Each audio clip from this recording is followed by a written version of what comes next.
நீங்க காங்கிரஸ் கட்சியினுடைய நிர்வாகிகள் திமுக கூட்டணியை தான் விரும்புறாங்க, அதுல எனக்கு சந்தேகமே இல்லை. காங்கிரஸ் கட்சியினுடைய மூத்த தலைகர்த்தர்கள் ப சிதம்பரம் அவர்கள் தொடங்கி மிக முக்கியமான நிர்வாகிகள் திமுக கூட்டணியை தான் விரும்புறாங்க. ஆனா தொண்டர்கள் அந்த இடம் உண்மையிலேயே விஜய் சொல்வது ஓரளவுல சரியான ஒரு புள்ளி அப்படின்னு தான் நான் பாக்குறேன். ஏன்னா கிட்டத்தட்ட அவர்கள் தொடர்ந்து காங்கிரஸ் கட்சியை அனுமதித்தது தானே. பிரவீன் சக்கரவர்த்தி நேற்று முன்தினம் கூட பேசுகிறார், நாங்கள் கறிவிருந்து போடுவதற்கு தாவேகா தயாராக இருந்தது, திமுக சின்ன தோசையோடு நிறுத்திவிட்டது. நீங்க தேர்தலை சந்திக்க போறீங்க, இனி 2 வாரங்கள் தான் இருக்கு. நீங்க இந்த நேரத்துல திமுக காங்கிரஸ் உறவை பலப்படுத்தணுமா, திமுக காங்கிரஸ் உறவை பலவீனப்படுத்தணுமா? அப்ப அதை காங்கிரஸ் செய்யுது இல்ல, ராகுல் காந்தி அவர்கள் கண்டிக்கணும்ல.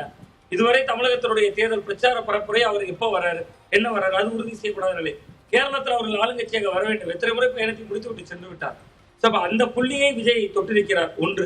இன்னொன்று, அங்க இருக்கக்கூடிய சிறுபான்மையினர் ஓட்டை வாங்கணும்னா நீங்க விஜய்க்கு இருக்கக்கூடிய ஓட்டு வங்கி என்பதே நம்ம தென் மாவட்டங்களுக்குள் சென்று பயணித்ததுல குமரி, நெல்லை, தூத்துக்குடி பகுதியில் இருக்கிறது.